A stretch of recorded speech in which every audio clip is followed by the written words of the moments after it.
Bismillahirrahmanirrahim. Assalamualaikum warahmatullahi wabarakatuh.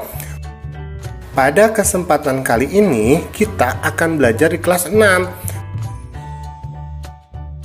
Pelajarannya yang ke-9, yaitu materi ayo berinfak dan bersedekah.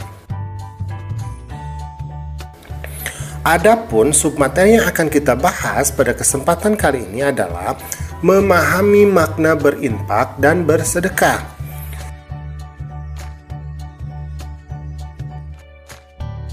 Nah, sekarang kita akan berbicara mengenai pengertiannya dulu ya secara bahasa.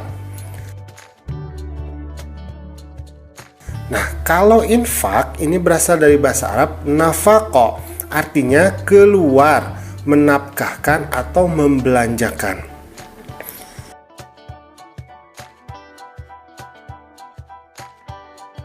Nah, kalau sedekah ini berasal dari bahasa Arab sodako, yang berarti sesuatu yang benar atau jujur ya. Kan pernah dengar ya kata sidik ya. Nah, sodako itu artinya jujur. Nah, apa sih perbedaan antara infak dan sedekah? Nah, kata infak ini mengandung pemberian yang bersifat materi. Bisa harta ya, bisa benda, pokoknya sifatnya materi. Uang ya, benda-benda yang berharga. Nah, ini kita sebut sebagai infak. Nah, tetapi kalau sodako ini artinya lebih luas dari infak. Jadi bisa berupa materi ataupun non materi. Jadi bisa barang ya, bisa uang, tetapi bisa yang non materi atau jasa ya. Contohnya misalkan senyum ya, kemudian mengajarkan ilmu pengetahuan, tenaga, ya, mendoakan orang lain, ini juga termasuk ke dalam sedekah. Jadi kalau infak ini hanya materi, kalau sedekah dapat berupa materi ataupun jasa. Nah, coba dilihat di sini ya. Ada sebuah hadis ya dari Tirmidzi ya dan Ibnu Hibban. Jadi Rasulullah berkata, tabassumuka fi wajhi akhika shadaqah. Jadi senyum manismu di hadapan saudaramu adalah sedekah. Nah, gitu ya. Oke, kita lanjut. A'udzubillahi minasyaitonirrajim. Liyunfiq dzu sa'atin min sa'atihi wa man qudira 'alaihi rizquhu falyunfiq mimma ataahu Allah. La yukallifullahu nafsan illa ma ataha. Sayaj'alullahu ba'da usri yusra.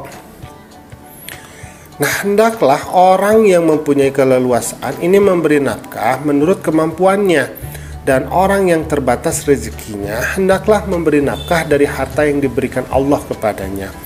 Allah tidak membebani kepada seseorang melainkan sesuai dengan apa yang diberikan Allah kepadanya. Allah kelak akan memberikan kelapangan setelah kesempitan. Jadi yang namanya infak dan sodako ini sesuai dengan kemampuan kita masing-masing. Jadi kita boleh memberikan infak dan sodako itu sesuai dengan kemampuan kita masing-masing.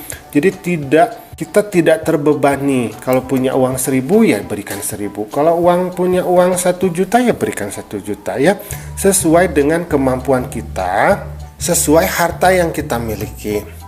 Nah, ingat ya, setiap harta yang kita berikan kepada orang lain dalam berinfak dan bersedekah, sesungguhnya itu akan diganti oleh Allah. Dan Allah akan memberikan kelapangan setelah kesempitan.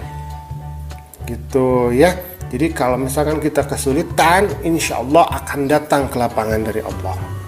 Kalau kita mau berinfak dan bersedekah. Nah, alhamdulillah pembelajaran kita pada kesempatan kali ini sudah selesai ya.